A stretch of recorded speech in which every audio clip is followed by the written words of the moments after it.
দুদিন ধরে আমার এই দুটো মাছ ফ্রিজে থাকতে থাকতে বরফে একদম শক্ত হয়ে গেছে।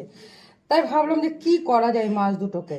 অন্য সময় তো আমি পাতুরি করি, কাঁচা লঙ্কা তারপরে পেঁয়াজ আলু কুচিয়ে পাতুরি করি, কিন্তু আর ভালো লাগছে না পাতুরি খেতে।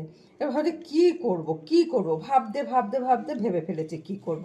তার জন্য দেখো এই মাছ দুটোকে সেদ্ধ করে নিয়েছি একটু হলুদ আর নুন দিয়ে, আবার একটুখানি কপিও আছে। এবার এগুলো দিয়ে কী করা যায়, দেখ কপিটাকে শীতে কথাও জড়িয়ে যায়, দেখেছো? দেখো এবার ছোট ছোট করে কেটে নিয়েছি কপিগুলো, আলু ছোট ছোট করে কেটে দুটোকে ভেজে রেখেছি। এইবার কি বানাবো সেটাই তোমাদের সঙ্গে শেয়ার করব। দেখো আমি পুরো কাঁটাগুলো বেছে নিয়েছি।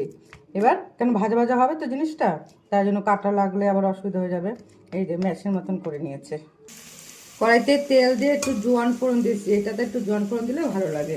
আর তারপর দিয়ে দিলাম আমি পেঁয়াজটা, এবার পেঁয়াজটা ভাজা ভাজা হবে।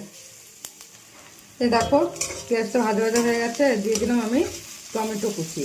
এবার একটু আমি নুন দিয়ে দেবো, তাড়াতাড়ি টমেটোটা গলে যাবে।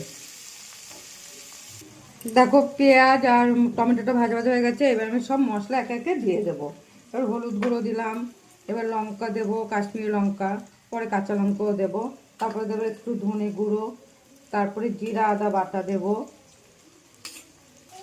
জিরা আদা বাটা দিলাম, এবার একটু কাঁচা লঙ্কা পেস্ট দেবো ঝালের জন্য। এবার মশলাটা ভালো করে কষাবো। দেখো মশলাটা আমার কষানো হয়ে গেছে, এরপরে দিয়ে দেবো একটু আদা আমি ক্রাশ করে রেখেছি, সেটা দিয়ে দেবো। তারপরে যে মাছগুলো যে হাতে যে ম্যাশ করেছি সেই মাছটা দিয়ে দেবো।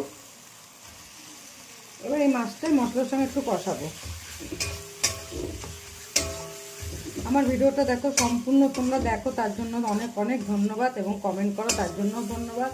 আমাদের এখন কি বলো তো, যতই ভালো ভিডিও দিই আমাদের ভিউজটা হচ্ছে না, এখন একটুখানি অসুবিধা আছে, কিন্তু তার জন্য কিন্তু আমাদের ভিডিও দেওয়া বন্ধ করলে হবে না। টাইম মেনটেন করে রোজ ভিডিও দিয়ে যাবে। দেখো ভালো করে মাছটা মিশে গেছে মশলার সঙ্গে, এবার আমি দিয়ে দেবো যে ভাজা কপি আর আলুটা। এবার এটা আবার ভালো করে একটু কষাবো। আমাদের সপ্তাহে একটা দুটো বড় ভিডিও দিতে হবে, হ্যাঁ, তার জন্য আজকের ভিডিওটা আমি বড়ই করলাম, একটু বড় হবে, আর বড় না করলে আমি সবটা পুরো রেসিপিটা আমি দেখাতে পারবো না।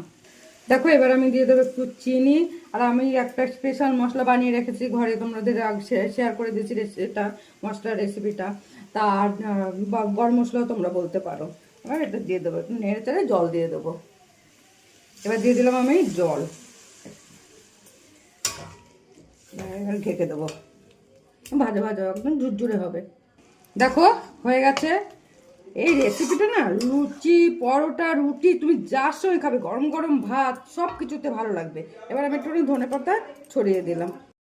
আমি গরম গরম ভাতের সঙ্গে একটু